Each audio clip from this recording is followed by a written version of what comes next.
Bagaimana kalau kita datang ke kuburan orang tua, kali kerabat, kemudian kita membaca Al-Fatihah? Baca Al-Fatihah nggak ada contoh. Al-Fatihah untuk orang mati nggak ada contoh dan nggak akan sampai. Imam Syafi'i mengatakan demikian. Sebagaimana dikatakan oleh Al-Hafidz Ibnu Katsir ketika menafsirkan ayat dalam surah An-Najm ayat 39, wa an laisa lil insani illa ma sa'a. Seseorang tidak akan mendapatkan apa yang diusahakan. Kata Ibnu Katsir bahwa Imam Syafi'i berpendapat bahwa nggak bisa orang mengirimkan bacaan atau pahala kepada orang, nggak bisa, nggak akan sampai. Masalah ibadah kembali kepada masing-masing orang.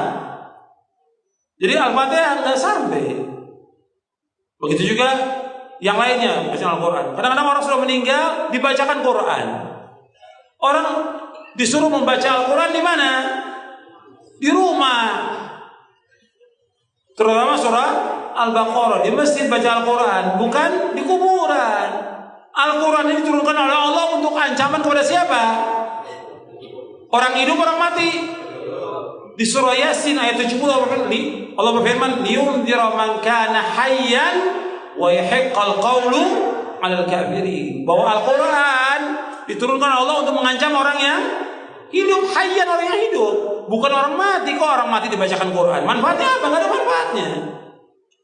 Disuruh kita baca Al-Quran di rumah kita. Kata Nabi, la taj'alu buyutakum maqabira inna syaitana yanfiru minal baiti alladhi tuqra'u fi suratul Baqarah. Jangan kamu jadikan rumah kamu seperti kuburan. Sesungguhnya syaitan lari dari rumah yang membacakan surah Al-Baqarah. Enggak ada para sahabat membacakan Quran di kuburan, enggak ada. Kemudian juga mengirimkan Al-Fatihah kepada Nabi juga enggak ada. Ini kan banyak orang setiap hari dari majelis ila hadratin Nabi Al-Fatihah. Dari mana dalilnya? Dari mana dalilnya? Dari mana? Yang disuruh kita membanyakan apa? Sholawat kepada Nabi, bukan baca Al-Fatihah. Kenapa enggak Al-Baqarah?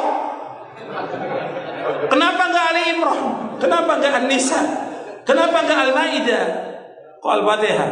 Enggak ada dalilnya.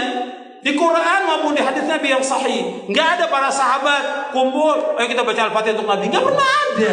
Enggak ada sebuah riwayat yang demikian dan enggak akan sampai.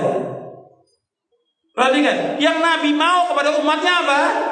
Ittiba, mengikuti beliau, bukan mengirimkan Al-Fatihah. Nabi sudah tempatnya di sorga yang paling tinggi. Nabi itu Firdaus al-A'la yang paling tinggi. Yang pertama kali membuka pintu sorga siapa? Rasulullah SAW. Kita kayak banyak amalan aja mengirimkan Fatihah ke Rasulullah. Disuruh ittiba kepada beliau. Yang Allah perintahkan salawat ke Nabi sesuai dengan sunnah.